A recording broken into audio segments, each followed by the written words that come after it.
Hi നമസ്കാരം, എല്ലാവർക്കും നമ്മുടെ പുതിയയിലേക്ക് സ്വാഗതം കേട്ടോ. അപ്പോൾ ഇന്നത്തെ നമ്മുടെ ഒരു വീഡിയോ എന്ന് പറഞ്ഞാൽ നമ്മുടെ ഒരു സബ്സ്ക്രൈബർ പറഞ്ഞതിൻ്റെ ഇത് ചെയ്യുന്നതാണ്. കാര്യം ഹോസ്റ്റലിലൊക്കെ നിന്ന് വീഡിയോസ് കാണുന്ന ഒത്തിരി പേരൊക്കെ ഉണ്ട് കേട്ടോ.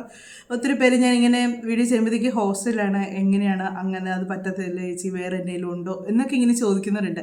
അപ്പോൾ അങ്ങനെയുള്ളവർക്ക് വേണ്ടിയാണ് ഇന്നത്തെ ഒരു വീഡിയോ ചെയ്യുന്നത്. അപ്പോൾ നിങ്ങൾ ആദ്യമായിട്ടാണ് വീഡിയോ കാണുന്നതെങ്കിൽ സബ്സ്ക്രൈബ് ചെയ്യാതെ പോകരുത്. അതുപോലെ തന്നെ ലൈക്ക് ചെയ്യുക, കമൻറ്റ് ചെയ്യുക, വീഡിയോ ഇഷ്ടമായെങ്കിൽ ഒന്ന് ഷെയറും കൂടി ചെയ്യുക കേട്ടോ.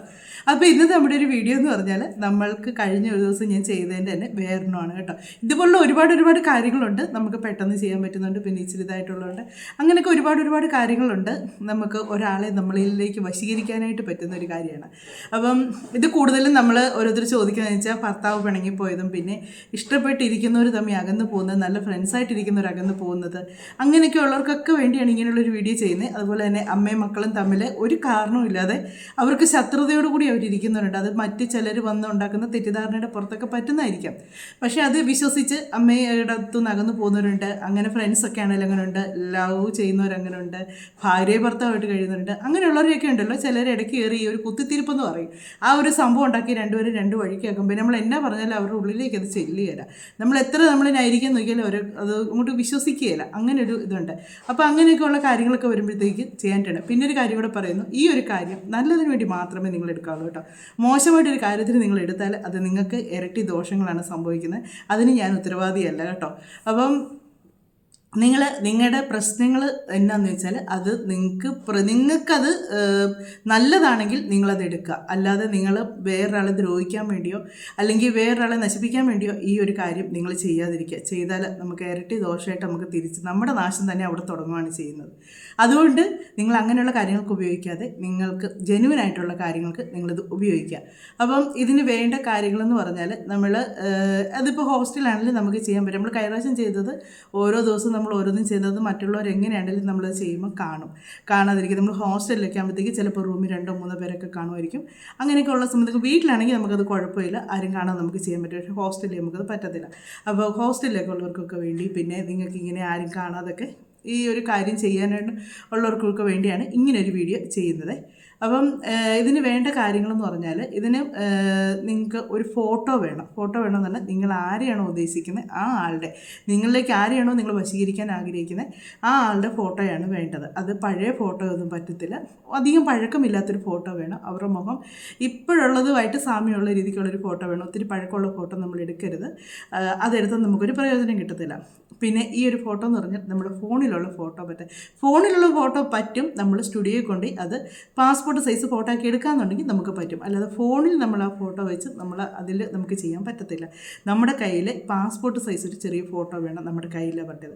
അതല്ല എന്നെക്കാൾ ഇച്ചിരി കൂടെ വലുതാണെങ്കിലും കുഴപ്പമില്ല. അവരുടെ മുഖം നല്ല ക്ലിയർ ആയിരിക്കണം. നമുക്ക് നല്ല ക്ലിയർ ആയിട്ടുള്ളൊരു ഫോട്ടോ ആയിരിക്കണം നമുക്ക് കിട്ടുന്നത്. അല്ലാതെ മങ്ങിയ ഫോട്ടോ ഒന്നും ആയിരിക്കരുത്, നല്ല ക്ലിയർ ആയിട്ടുള്ള ഫോട്ടോ ആയിരിക്കണം നമ്മുടെ കിട്ടേണ്ടത്. അപ്പം അങ്ങനെ ഒരു ഫോട്ടോ, ഇപ്പം നമ്മൾ പ്രണയിക്കുന്നവരാണെങ്കിൽ അവരുടെ കയ്യിൽ എത്രയാണെങ്കിലും ആ പ്രണയിക്കുന്ന ആളുടെ ഫോട്ടോ കാണും. ഭാര്യ ഭർത്താവാണെങ്കിലും കാണും, അമ്മയും മക്കളാണെങ്കിലും കാണും, സുഹൃത്തുക്കളാണെങ്കിലും കാണും. ഇല്ല, ഇങ്ങനെയുള്ളവരൊക്കെ കയ്യിൽ. പിന്നെ നമ്മളെ അവർക്കറിയാവുന്നതായിരിക്കണം. നമ്മളിപ്പോൾ ആരെയാണോ വശീകരിക്കാൻ പോകുന്നത്, ഇപ്പോൾ ഭാര്യയും ഭർത്താവും എന്ന് പറയുമ്പോൾ അവർക്ക് തമ്മിൽ അറിയാവുന്നവരാണല്ലോ. അങ്ങനെ അറിയാവുന്നവരായിരിക്കണം. നമുക്ക് അറിയാൻ മേലാത്ത ഒരാളെ നമ്മളങ്ങനെ പോയാൽ ഒരു പ്രയോജനവും കിട്ടത്തില്ല കേട്ടോ. നമുക്ക് അറിയാൻ മേലാത്ത ഒരാളെ നമ്മളങ്ങനെ വശീകരിക്കാൻ നോക്കിയാൽ അത് കിട്ടത്തുമില്ല, അത് ശരിയാകത്തുമില്ല. നമ്മളെ അവർക്ക് അറിയാവുന്നതായിരിക്കണം, അവർ നമ്മളെ അറിയുന്നവരായിരിക്കണം. അങ്ങനെയാണെങ്കിൽ നമുക്കിതുകൊണ്ട് പ്രയോജനമുള്ളൂ കേട്ടോ. അപ്പം ഒരു ഫോട്ടോയാണ് അത്യാവശ്യമായിട്ട് വേണ്ട നമുക്ക്. ആ ഫോട്ടോ നിങ്ങൾ റെഡിയാക്കുക. പാസ്പോർട്ട് സൈസ് ചെറിയൊരു ഫോട്ടോ ആണെങ്കിലും മതി. നമുക്ക് ആ ഫോട്ടോ നല്ല ക്ലാരിറ്റി ഉള്ളൊരു ഫോട്ടോ ആയിരിക്കണമെന്ന് മാത്രമേ ഉള്ളൂ. പിന്നെ നമുക്ക് വേണ്ടത് ഒരു 2 ഏലക്കയാണ്. 2 ഏലക്ക എന്ന് പറഞ്ഞാൽ പച്ച ഏലക്ക ആയിരിക്കണം. പച്ച കളർ ഏലക്ക ഉണ്ടല്ലോ, അത്ര ഏലക്ക ആയിരിക്കണം. അത് പൊട്ടിയതോ അതിനകത്തുനിന്ന് കുരു വെളിപ്പോയതോ അങ്ങനെയൊന്നും ആയിരിക്കില്ല. അത് നല്ല ഇതായിട്ടുള്ള ഒരു ഡാമേജ് വരാത്ത ഒരു ഏലക്ക ആയിരിക്കണം നമുക്ക് എടുക്കേണ്ടത്. നല്ല ഒരു 2 ഏലക്ക മതി. 2 നല്ല ഏലക്ക നിങ്ങൾ എടുത്ത് വെക്കുക. അതൊരു ഇച്ചിരി പച്ച കളറുള്ളതാണെങ്കിൽ നല്ലതാണ്. ഒത്തിരി ഉണങ്ങിയ ഏലക്ക എടുക്കാതിരിക്കുന്നതാണ് നല്ലത്. കാര്യം അതിനൊരിങ്ങോട്ട് അത്രയും പ്രയോജനം നമുക്ക് കിട്ടത്തില്ല. ഒരു പച്ച ഏലക്ക എടുക്കുന്നത്, പച്ച ഏലക്ക വെച്ചാൽ പച്ച പറിച്ചുകൊണ്ട് വന്നതല്ല, നമുക്ക് അങ്ങാടിക്കടയിലൊക്കെ മേടിക്കാൻ കിട്ടും. പച്ച കളർ ഏലക്ക മേടിക്കാൻ ഒത്തിരി അങ്ങോട്ട് ഉണങ്ങാത്ത സൈസ് ഏലക്ക മേടിക്കാൻ കിട്ടും. അതിൽ ഫ്രഷ് ആയിട്ടുള്ള 2 എണ്ണം, അതൊരു ഇച്ചിരി മേടിക്കുമ്പോൾ അതിൽ നിന്ന് നല്ല 2 എണ്ണം നോക്കിയെടുത്ത് മാറ്റിയെടുത്താൽ മതി. അങ്ങനെ 2 ഏലക്കയാണ് വേണ്ടത്. പിന്നെ വേണ്ടത് ഒരു ബോക്സാണ് വേണ്ടത്. ഒരു ബോക്സും നമ്മൾ സൂക്ഷിച്ച് നല്ല ഇത് നമുക്ക് സൂക്ഷിച്ച് വെക്കാൻ വേണ്ടി ഒരു ബോക്സ്, ഒരു ചെറിയ ബോക്സ് മതി കേട്ടോ, ഒരു ബോക്സ് വേണം. പിന്നെ നമുക്ക് വേണ്ടത് അത്തറാണ്. അത്തർ നമ്മൾ അങ്ങാടിക്കടയിലും അല്ലാതൊക്കെ കടകളിലൊക്കെ കിട്ടും. അത്തറായിരിക്കണം വേണ്ടത്. സ്പ്രേയോ അല്ലെങ്കിൽ മറ്റിങ്ങനെ മണമുള്ള പൗഡറോ കാര്യങ്ങളോ ഒന്നും അല്ല നമുക്ക് വേണ്ടത്, അത്തർ തന്നെയാണ് നമുക്ക് വേണ്ടത്. ഈ അത്തർ മേടിക്കുന്ന ചെറിയ കുപ്പി നമുക്ക് മേടിക്കാൻ കിട്ടും, കുഞ്ഞു കുപ്പി അത്തർ മേടിക്കാൻ കിട്ടും. അങ്ങനെ ഒരു അത്തറുമാണ് നമ്മൾ മേടിക്കേണ്ടത്. പിന്നെ ഇത് നമ്മൾ ചെയ്യേണ്ടത് വെള്ളിയാഴ്ച ദിവസമാണ് ചെയ്യേണ്ടത്. വെള്ളിയാഴ്ച ദിവസം ചെയ്യേണ്ടത് ഒന്നെങ്കിൽ വെളുപ്പിന് 4 മണി തൊട്ട് 6 മണി വരെ, അല്ലെങ്കിൽ വൈകിട്ട് 7 മണി തൊട്ട് 11 മണി വരെ. ഇതിനിടയ്ക്കാണ് നമ്മൾ ചെയ്യേണ്ടത്. കാര്യം നമ്മൾ ഉറങ്ങാൻ പോകുന്ന സമയമോ അല്ലെങ്കിൽ ഉണരാൻ പോകുന്ന സമയമോ ആയിരിക്കണം നമ്മൾ ചെയ്യുന്നത്. ആ സമയത്ത് നമ്മളിത് പ്രാർത്ഥിക്കുമ്പം അവരുടെ മനസ്സിലേക്ക് നമ്മളുടെ മുഖം വരാൻ വേണ്ടിയാണ്, നമ്മൾ ആ ഒരു ചിന്തയിൽ, അവരുടെ ചിന്തയിൽ നമ്മൾ വരാൻ വേണ്ടിയാണ് നമ്മൾ ഈ ഒരു ടൈം തിരഞ്ഞെടുത്തേക്കുന്നത്. ഈ ഒരു ടൈമിൽ ചെയ്യുകയാണ്. വേറെ അല്ലാത്ത സമയങ്ങളിൽ നമ്മളിത് ചെയ്യുക യാതൊരു ഗുണവും കിട്ടത്തില്ല. ഒന്നെങ്കിൽ വെളുപ്പിന് 4 മണി തൊട്ട് 6 മണിക്കിടയിലോ അല്ലെങ്കിൽ വൈകിട്ട് 7 മണി തൊട്ട് 11 മണിക്കിടയിലോ ആണ് ഇത് ചെയ്യേണ്ടത്. ഈ സമയങ്ങളിലാണ് നമ്മൾ ചെയ്യേണ്ടത്. അപ്പം ഇത് ചെയ്യുമ്പോഴത്തേക്ക് നമ്മൾ കുളിച്ച് ശുദ്ധ വൃത്തിയോടുകൂടി വേണം ചെയ്യാനായിട്ട്. നല്ല ശുദ്ധ വൃത്തിയോടുകൂടി ആയിരിക്കണം ചെയ്യാൻ. പീരീഡ്സ് ആയിരിക്കുന്ന സമയങ്ങളിൽ ചെയ്യരുത്. അതുപോലെ തന്നെ നോയമ്പുണ്ടോ എന്ന് ചോദിച്ചാൽ, മാംസാഹാരങ്ങൾ എന്തെങ്കിലും കഴിച്ച് നോൺ വെജ് കഴിച്ച് കഴിഞ്ഞാൽ ഒരു 3 മണിക്കൂർ മുന്നേ അല്ലെങ്കിൽ ഒരു 4 മണിക്കൂർ മുന്നേ നോൺ വെജ് കഴിച്ച് കഴിഞ്ഞാൽ കുഴപ്പമില്ല. അതിന് ശേഷം നമ്മൾ കുളിച്ചേച്ച് നമ്മൾ ഈ കർമ്മം ചെയ്യാവുള്ളൂ. അല്ലാതെ നോൺ വെജ് ഇത് തൊട്ട് മുൻപ് കഴിച്ചേച്ച് നമ്മളുടനെ ഇത് ചെയ്യാനായിട്ട് നിൽക്കരുത്. അങ്ങനെ ഇതിന് നോയമ്പും ഉണ്ട്. അപ്പം ഇത്രയും ഈ കാര്യങ്ങളാണ് ചെയ്യേണ്ടത്. വെള്ളിയാഴ്ച ദിവസമാണ് ചെയ്യേണ്ടത്. അതുപോലെ സമയം ഞാൻ പറഞ്ഞു. പിന്നെ നോൺ വെജ് കഴിക്കാൻ പാടില്ല. നോൺ വെജ് കഴിക്കാൻ പാടില്ല എന്ന് പറഞ്ഞാൽ അന്നത്തെ ദിവസം കഴിക്കാൻ പാടില്ല എന്നല്ല, ഇത് ചെയ്യുന്നതിന് ഒരു 3-4 മണിക്കൂർ മുന്നേ നിങ്ങൾക്ക് നോൺ വെജ് കഴിക്കാം. അതിനുശേഷം നിങ്ങൾ കഴിക്കരുത്. പിന്നെ ഇത് ചെയ്യേണ്ടത് 11 ദിവസമാണ് നമുക്കിത് ചെയ്യേണ്ടത്. 11 ദിവസമാണ് നമ്മളിത് ചെയ്യുന്നത്. അപ്പം രാവിലെയോ വൈകിട്ടോ നിങ്ങൾക്ക് എപ്പോഴാണ് സമയമെന്ന് വെച്ചാൽ നിങ്ങളതനുസരിച്ച് ചെയ്യുക. 11 ദിവസമാണ്. ഒരു 10 മിനിറ്റ് നമ്മളിതിനു വേണ്ടി മാറ്റി വെക്കണം. ഒരു 10 മിനിറ്റ് അത്രയും നമ്മൾ മാറ്റി വെച്ചിരിക്കണം. നമ്മളപ്പം ഇത് ചെയ്യുമ്പോഴത്തേക്ക് നമ്മൾ കിഴക്ക് വശമായിരിക്കണം നമ്മൾ ദർശനമായിട്ട് ഇരിക്കേണ്ടത്. കിഴക്ക് വശമായിരിക്കണം ഈ ഒരു കർമ്മം ചെയ്യുമ്പോൾ നമ്മൾ ഇരിക്കേണ്ടത്. കിഴക്ക് വശത്തോട്ട് നമ്മൾ നോക്കിയാണ് ഇരിക്കേണ്ടത്. സൂര്യൻ ഉദിച്ച് വരുന്ന വശമാണ് കിഴക്ക് വശം. അതിപ്പോൾ എല്ലാവർക്കും അറിയാവുന്ന കാര്യമാണ്. എങ്കിലും ഒന്ന് ഞാൻ പറഞ്ഞതേ ഉള്ളൂ. കിഴക്ക് വശത്തോട്ട് നമ്മൾ തിരിഞ്ഞ് വേണം ഇരിക്കാനായിട്ട്. ഒന്നെങ്കിൽ നമ്മളൊരു കസേരയിൽ ഇരിക്കാം, അല്ലെങ്കിൽ നിലത്തൊരു പലകയോ അല്ലെങ്കിൽ ഒരു പുൽപ്പായോ അങ്ങനെ എന്തെങ്കിലും ഒന്ന് നിലത്ത് വിരിച്ചിരിക്കുന്നതാണ് അങ്ങനെ ഇരിക്കുക. ഒന്നുമില്ലാതെ തറയിൽ ചുമ്മാ നമ്മളിരുന്ന് ഇത് ഈ ഒരു കർമ്മം ചെയ്യരുത്. ഒന്നെങ്കിൽ കസേര ഇരിക്കുക. ഹോസ്റ്റലിലൊക്കെ ആകുമ്പോൾ കസേരയൊക്കെ കാണുമല്ലോ, കസേര ഇരുന്ന് നമ്മൾ ചെയ്താൽ മതി. കസേര എന്ന് ചെയ്യുമ്പം നമ്മൾ ഇരിക്കുന്നതിൻ്റെ നേരെ മുൻവശത്ത് നമുക്ക് ഈ ഒരു ഫോട്ടോ വെക്കാനുള്ള സൗകര്യം നമ്മൾ എടുക്കണം. ഈ ചെറിയ പാസ്പോർട്ട് സൈസ് ഫോട്ടോ വെക്കാനുള്ളൊരു സൗകര്യം, ആ ഫോട്ടോയെ നമ്മൾ നോക്കിയിരുന്നാണ് നമ്മൾ ഈ കാര്യങ്ങൾ ചെയ്യേണ്ടത്. എന്നിട്ട് നമ്മൾ ആ ഫോട്ടോയിൽ ഒരു അത്തർ നമ്മൾ മേടിച്ച് വെച്ചിട്ടുണ്ടല്ലോ, ആ അത്തർ നമ്മുടെ വലത്തെ കൈ കൊണ്ട് ഒരു നുള്ള് നമ്മുടെ ചൂണ്ട് വിരലിൽ ഇങ്ങനെ വരട്ടെ. ഒരു ശകലം എടുത്താൽ മതി കേട്ടോ. ആ ഫോട്ടോയിൽ ഒത്തിരി വാരി തേച്ച് കഴിഞ്ഞാൽ ആ ഫോട്ടോ ഡാമേജ് ആയിപ്പോൾ നമുക്ക് 11 ദിവസം ഈ ഫോട്ടോ ഉപയോഗിക്കാൻ പറ്റാതാകും. അതുകൊണ്ടാണ് ഒരു ശകലം നമ്മുടെ കയ്യിൽ ഇങ്ങനെ ഒന്ന് പരട്ടിയതിന് ശേഷം നമ്മൾ ചെറുതായിട്ട് ഇങ്ങനെ ഒന്ന് തൂത്തേച്ച് ആ ഫോട്ടോയുടെ സൈഡിൽ നമ്മൾ ആ ഒരു അത്തർ ഒരിച്ചിട്ട് പരട്ടിച്ച് ആ ഫോട്ടോയിൽ നമ്മൾ ആ ആളുടെ കണ്ണിൽ നോക്കിയിരുന്ന് നമ്മൾ ഈ ഒരു മന്ത്രം ചെല്ലുക. ഇത് കാമബീജ മന്ത്രമായ ക്ലിം എന്ന മന്ത്രമാണ്. ക്ലിം എന്നുള്ളത് നമ്മൾ മനസ്സിൽ 10 മിനിറ്റ്, ഇത്ര എണ്ണമെന്നല്ല, ഒരു 10 മിനിറ്റ് നമ്മൾ ചെല്ലുക. അപ്പം നമ്മൾ ഈ 10 മിനിറ്റ് ചെല്ലുമ്പോൾ നമുക്ക് സമയം അറിയാൻ പറ്റത്തില്ല. അപ്പം നമ്മൾ എന്താ ചിന്തിക്കും, ഇടയ്ക്കിടയ്ക്ക് നമുക്കത് നിർത്തിച്ച് നമ്മൾ സമയം നോക്കും. അങ്ങനെ ചെയ്യരുത്. അതിന് പകരം നമ്മൾ ഫോണിലൊരു അലാറം വെക്കുക 10 മിനിറ്റ് എന്നുള്ളത്. ആ 10 മിനിറ്റ് ആകുമ്പോഴത്തേക്ക് അത് അടിക്കുമല്ലോ.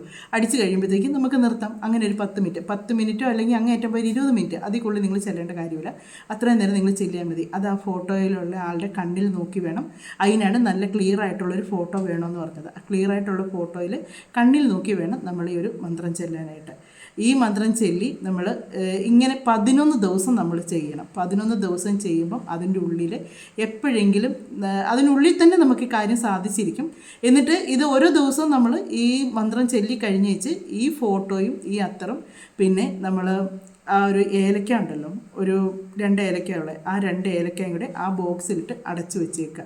ഇത് മറ്റുള്ളവരങ്ങനെ കാണാതിരിക്കുന്നതാണ് ഏറ്റവും നല്ലത്. മറ്റൊരാൾ കാണാതെ നമുക്ക് വേണ്ടി ഇത് ചെയ്യാമെന്നുള്ള കാര്യം. നമ്മുടെ തലയ്ക്ക് ചുറ്റും ഒഴിയോ അങ്ങനെ ഒന്നും ചെയ്യുന്നില്ല. നമുക്ക് രഹസ്യമായിട്ട് ചെയ്യാൻ പറ്റുന്നൊരു കാര്യമാണ്. മറ്റേ ഗ്രാമ്പൂവിൻ്റെ എന്നൊക്കെ പറഞ്ഞു കഴിഞ്ഞാൽ നമ്മൾ തലയ്ക്ക് ചുറ്റും ഒഴിയൊക്കെ ചെയ്യുമ്പോഴത്തേക്ക് അത് മറ്റൊരാൾ കാണുക തന്നെ ചെയ്യും. എന്നതാ ചെയ്യുന്നതെന്നെങ്കിലും ചോദിക്കും. ഇത് നമുക്ക് പ്രാർത്ഥിക്കുമെന്ന് പറഞ്ഞാൽ മതി. നമുക്കത് സ്വസ്ഥമായിട്ടിരുന്ന് നമുക്ക് ചെയ്യാവുന്നൊരു കാര്യമാണ്. എന്നിട്ട് ഇതൊരു ബോക്സിലാക്കുക. പിറ്റേ ദിവസം ഇതുപോലെ തന്നെ നിങ്ങൾ എടുക്കുക. അങ്ങനെ 11 ദിവസം നിങ്ങൾ ആ ഫോട്ടോ എടുക്കുക. ഈ അത്തർ ആ ഏലയ്ക്ക് ആ ബോക്സിൽ തന്നെ ഇരുന്നോട്ടെ, അത് തുടരണ്ട, അത് ആ ബോക്സിൽ തന്നെ ഇരുന്നോട്ടെ. ആ അത്തറിൻ്റെ ഒരു സൈഡ് ഇങ്ങനെ വെച്ചിട്ടെടുക്കുക. ആ ഫോട്ടോയിലൊരു ശകലം, ഏതെങ്കിലും ഒരു സൈഡിലൊരു ശകലം, അതിൻ്റെ മുഖത്തൊക്കെ വാരി തേച്ച് ലാസ്റ്റ് നമുക്ക് 11 ദിവസം ആകുമ്പോഴത്തേക്ക് ഫോട്ടോ എടുക്കായി പോകരുത്. അതിൻ്റെ ഒരു സൈഡിലായിട്ട് ഒരു ശകലം തൂത്താൽ മതി. ശകലം തൂത്തതിന് ശേഷം അന്നും നമ്മളിതുപോലെ ഒരു 10 മിനിറ്റ്, അങ്ങനെ 11 ദിവസം നമ്മൾ 10 മിനിറ്റ് ഈ ഒരു പ്രാർത്ഥന ഇങ്ങനെ ചെല്ലുക, ഈ ഒരു മന്ത്രം ചെല്ലുക. ഈ ഒരു മന്ത്രം ചൊല്ലി നമ്മൾ ആഗ്രഹിക്കുന്ന കാര്യം നമ്മളിലേക്ക് ആ ആൾ തിരിച്ചു വരാൻ വേണ്ടിയാണ് നമ്മൾ പ്രാർത്ഥിക്കുന്നത്. അപ്പോൾ അതിന് നമ്മളിത് ചെയ്യുന്നതിന് മുമ്പേ നമ്മുടെ മനസ്സിൽ നമ്മൾ ശിവഭഗവാനോട് പ്രാർത്ഥിക്കുകയോ, അല്ലെങ്കിൽ നമ്മൾ ഏത് ദൈവത്തിലാണ് വിശ്വസിക്കുന്ന വെച്ചാൽ ആ ദൈവത്തെ നമ്മൾ പ്രാർത്ഥിക്കുക. എനിക്ക് ഇത് തടസ്സമൊന്നും കൂടാതെ എനിക്കിത് മുന്നോട്ട് പൂർത്തീകരിക്കാൻ പറ്റണേന്നും, അതുപോലെ തന്നെ ഈ മന്ത്രം എനിക്ക് ചെല്ലാൻ പറ്റണേന്നും, ഇത് എനിക്ക് ചെല്ലുന്ന കാര്യം എനിക്ക് സാധിച്ച് കിട്ടണമെന്നും നമ്മൾ പ്രാർത്ഥിച്ച് വേണം നമ്മുടെ കാര്യം മുന്നോട്ട് ചെയ്യാനായിട്ട്. അങ്ങനെ 11 ദിവസം ചെയ്യുക. അപ്പോൾ ഞാൻ പറഞ്ഞു പീരീഡ്സ് ആയിരിക്കുന്ന സമയത്ത് ചെയ്യരുത്. മഴ സൗണ്ട് വരുന്നുണ്ടോ ഇല്ലെന്ന് എനിക്ക് സംശയമുണ്ട് കേട്ടോ. മഴ നല്ലപോലെ എത്രയും നേരം മഴ തോർന്നുന്ന സമയത്ത് ഞാനൊന്ന് വീഡിയോ ചെയ്യാൻ വേണ്ടി ഇരുന്നതാണ്. ഇവിടെ ഈ ഷീറ്റ് ഇട്ടിട്ടുണ്ട്. ഞാൻ നേരത്തെ പറഞ്ഞിട്ടുണ്ട് നമ്മൾ ഈ തുണി വിരിക്കുന്നത് അതിൻ്റെ പുറത്തോട്ട് വന്ന് വെള്ളം വീഴുന്നത് ഭയങ്കര ശക്തിയാണ് ഇപ്പോഴത്തെ മഴയ്ക്ക്. ഞാൻ പറയുന്നത് കേൾക്കാൻ പറ്റുമെന്ന് തോന്നുന്നത്. അപ്പോൾ അങ്ങനെ നമ്മൾ ഈ 11 ദിവസം നമുക്ക് ഈ ഒരു ഫോട്ടോയാണ് ആവശ്യമുള്ളത്. ഈ ഫോട്ടോയെ നമ്മൾ അത്ര പറ്റുമ്പോൾ സൈഡായിട്ട് പറ്റുക. എന്നിട്ട് ഈ 11 ദിവസവും നമ്മൾ ഇതുപോലെ തന്നെ ആ ബോക്സിൽ സൂക്ഷിച്ചേച്ച് 11 ദിവസം കഴിയുമ്പോഴത്തേക്ക് നമ്മൾ ഇന്നിപ്പോൾ 11 ദിവസമായെങ്കിൽ നാളെ, ഇന്ന് 11 ദിവസമായെങ്കിൽ നാളെ നമ്മൾ 12ാമത്തെ ദിവസം നമ്മളിത് ഫോട്ടോ നമുക്ക് നമ്മുടെ കയ്യിൽ വെക്കാം. ബാക്കിയുള്ളത് നമുക്ക് ആരും ചവിട്ടാത്തടുത്ത് നമുക്ക് കൊണ്ടുപോയി ഇത് കളയാം. ആരും ചവിട്ടാതെ അല്ലെങ്കിൽ ആരും എടുക്കാത്ത എവിടെയെങ്കിലും ഒരു ചെടിച്ചട്ടിയുടെ ചുവട്ടിൽ എവിടെയെങ്കിലുമായിട്ട് നമ്മൾ മാറ്റിയിടുക. ചെടിച്ചട്ടിയുടെ ചുവട്ടെന്നൊക്കെ പറഞ്ഞാൽ ചിലപ്പോൾ ക്ലീൻ ചെയ്യുമ്പോൾ അതിനകത്തൊക്കെ എല്ലാം എടുത്ത് കളയും. അതല്ലതെങ്കിലും മരത്തിൽ അല്ലെങ്കിൽ ചെയ്യാൻ പറ്റും. നമുക്ക് ഈ മരത്തിൻ്റെയൊക്കെ പൊത്തിൽ ഈ മരക്കമ്പൊക്കെ ഇങ്ങനെ പോയി പൊത്ത് പോലെ ഉണ്ടല്ലോ, അതിനകത്തോ ഇടാം. അല്ലെങ്കിൽ ആരും ചവിട്ടാത്തെടുത്തോ നമുക്കിത് കൊണ്ടുപോയി കളയാവുന്നതാണ്. അപ്പോൾ ഇങ്ങനെ 11 ദിവസം നിങ്ങൾ ഈ കാര്യം ചെയ്ത് കഴിയുമ്പോഴത്തേക്ക് ഉറപ്പായിട്ടും നിങ്ങൾക്കിത് സാധിച്ചു കിട്ടും. നിങ്ങൾ ആരെയാണോ നിങ്ങളിലേക്ക് വരാൻ ആഗ്രഹിക്കുന്നത് ആ ആളെ, പിന്നെ ഈ വരുന്നയാൾ നമ്മളുമായിട്ട് അടുത്ത് കഴിയുമ്പം ഒരുപാട് സ്നേഹമൊക്കെ ആയി കഴിയുമ്പോഴത്തേക്ക് നമ്മൾ അവരുമായിട്ടൊക്കെ അങ്ങ് ഒത്തിരി അടുപ്പായി കഴിയുമ്പോഴത്തേക്ക് നമ്മൾ പറയും, നീ എന്നിലേക്ക് വന്നത് എങ്ങനെയാണെന്നറിയാമോ, ഞാനിങ്ങനെ ഒരു കാര്യം ചെയ്തിട്ടാ എന്ന് പറയും, ഇല്ലേ? അത് മനുഷ്യരുടെ സ്വഭാവമാണ്. നമുക്കൊരുപാട് സ്നേഹമുള്ളവരുടെ മുന്നിൽ നമുക്കൊന്നും മറച്ചു വെക്കാൻ പറ്റത്തില്ല. നമ്മൾ അവരുടെ മുന്നിലെല്ലാം തുറന്ന് പറയും. അപ്പോൾ വന്നു കഴിയുമ്പോഴത്തേക്ക് അങ്ങനെയാണ് ഞാൻ വന്നത്. അങ്ങനെ ഒരിക്കലും നിങ്ങളിത് പറയരുത്. പറഞ്ഞാൽ നിങ്ങൾക്കത് എതിരായിട്ടുള്ള അനുഭവമായിരിക്കും ഉണ്ടാക്കാൻ പോകുന്നത്. നിങ്ങൾ ഒരിക്കലും പറയില്ല ഞാൻ ഇങ്ങനെ നിന്നെ എന്നിലേക്ക് കൊണ്ടുവന്നെന്ന് ഒരിക്കലും പറയില്ലേ. പിന്നെ ഈ 11 ദിവസവും നമ്മൾ ഈ കർമ്മം ചെയ്യുമ്പം ആളിൽ നിന്ന് എന്നാ പ്രവൃത്തി നമ്മുടെ അടുത്ത് കാണിച്ചതല്ല നമ്മൾ അവരോട് ദേഷ്യപ്പെടാനോ അവരോട് മോശമായിട്ട് നമ്മൾ പെരുമാറാനോ ഒരിക്കലും പാടില്ല. അവരോട് സ്നേഹത്തിൽ തന്നെ വേണം നമ്മൾ നിൽക്കാനായിട്ട്. നമ്മളിൽ നിന്ന് മോശമായിട്ടൊരു കാര്യമേ അവരിലേക്ക് ഉണ്ടാകാൻ പാടില്ല. എന്നാലേ അവരുടെ മനസ്സിലേക്ക് നമ്മൾ ചെല്ലുകയും ചെയ്യത്തുള്ളൂ. കഴിഞ്ഞു പോയ കാര്യങ്ങളിലെ നല്ല നല്ല കാര്യങ്ങൾ അവരുടെ മനസ്സിലേക്ക് വരികയും ചെയ്യും. ആ മഴ വന്നപ്പോഴത്തേക്ക് സൗണ്ട് അങ്ങ് ഒച്ചയിലെടുത്ത എന്തോ പോലെ. അപ്പം അവർ അങ്ങനെ നമ്മളിലേക്ക് വരികയും ചെയ്യും. നമ്മൾ അവരുമായിട്ടുണ്ടായിരുന്ന ആ നല്ല നിമിഷങ്ങൾ അവരുടെ മനസ്സിലേക്ക് വരും. നമ്മൾ എന്നാ ഒരു തെറ്റ് ചെയ്തെന്ന് പറഞ്ഞാലും എത്ര അവരോട് ഇതായി കാണിച്ചെന്ന് പറഞ്ഞാലും അതെല്ലാം അവർക്ക് പൊറുക്കാൻ പറ്റും. അവർക്കത് ക്ഷമിച്ച് നമ്മളെ ഒരുപാട് അവർക്ക് സ്നേഹിക്കാൻ പറ്റും. അപ്പോൾ അങ്ങനെ സ്നേഹിച്ച് അവർ നമ്മളിലേക്ക് തിരിച്ചു വരും. അതിനു വേണ്ടി നിങ്ങൾ ഇത്രയും കാര്യങ്ങൾ ചെയ്യുന്ന കൂടെ തന്നെ നിങ്ങൾ അവരോട് ആ സമയത്ത് ഈ 11 ദിവസവും നിങ്ങൾ ഈ ഒരു കർമ്മം ചെയ്യുന്ന സമയത്ത് ഈ കർമ്മം ചെയ്ത് കഴിഞ്ഞ് നിങ്ങൾ വീണ്ടും അടുത്ത ദിവസം അവരോട് മോശമായിട്ട് പെരുമാറണമെന്നല്ല പറഞ്ഞത്. നിങ്ങൾ അത്രയും ദിവസവും നിങ്ങൾ ഒട്ടും അവരോട് ഒരു നെഗറ്റീവായിട്ടുള്ള കാര്യങ്ങൾ ചെയ്യാതെ പോസിറ്റീവായിട്ടുള്ള രീതിക്ക് നിങ്ങൾ പോവുക. ഉറപ്പായിട്ടും നിങ്ങളിൽ നിന്ന് അകന്നു പോകുന്ന ആരാണെങ്കിലും, ഇനി ഭർത്താവിൻ്റെ സ്നേഹം കിട്ടാതെ വിഷമിക്കുന്ന ഒരു ഭാര്യയാണെങ്കിലും, നിങ്ങൾക്ക് ഒരു വീട്ടിൽ താമസിക്കുന്നവർ തന്നെ ആയിക്കോട്ടെ, നിങ്ങൾക്ക് ആ ഭർത്താവിൻ്റെ സ്നേഹവും ഇതെല്ലാം കിട്ടും. ചിലരുടെ അമ്മായിയമ്മയുടെ സ്നേഹം കിട്ടാൻ, അല്ലെങ്കിൽ നാത്തൂൻ്റെ സ്നേഹം കിട്ടാൻ, അങ്ങനെയൊക്കെ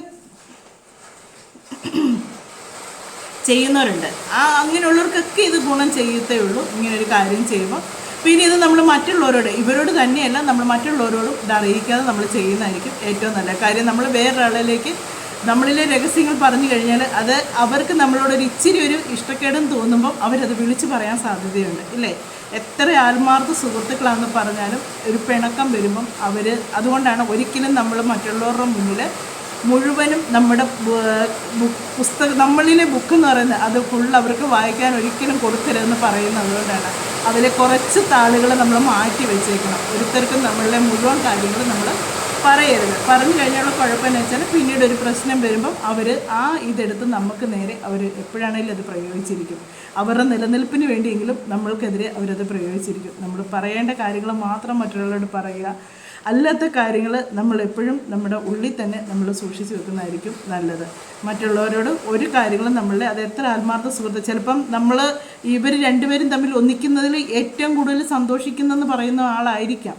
ഒരു ദിവസം മനുഷ്യരാണ്, എപ്പോഴും ഒരുപോലെ ഇരിക്കണമെന്നില്ല. എപ്പോഴെങ്കിലും ഒരു ചെറിയ പ്രശ്നം വന്നു കഴിഞ്ഞാൽ ആ ആൾ പറയുക, നീ അന്ന് അങ്ങനെ ചെയ്തിട്ടല്ലേ നിൻ്റെ ഭർത്താവ് തിരിച്ചു വന്നേ, അല്ലെങ്കിൽ നിൻ്റെ കാമുകൻ തിരിച്ചു വന്നേ, അല്ലെങ്കിൽ നിങ്ങളുടെ മക്കൾ തിരിച്ചു വന്നേ, ഭാര്യ തിരിച്ച്, അങ്ങനെ ആരെങ്കിലും സുഹൃത്ത് തിരിച്ചു വന്നേ എന്ന് അവരുടെ മുന്നിൽ വെച്ചത് പറയാനിടയുണ്ടായാൽ ആ ചെയ്തതിനെല്ലാം നമുക്ക് എതിരായിട്ട് പിന്നെ സംഭവിക്കത്തേ ഉള്ളൂ. അതുകൊണ്ട് നിങ്ങൾ വിശ്വാസത്തോടു കൂടി ഈ ഒരു കാര്യം ചെയ്യുക.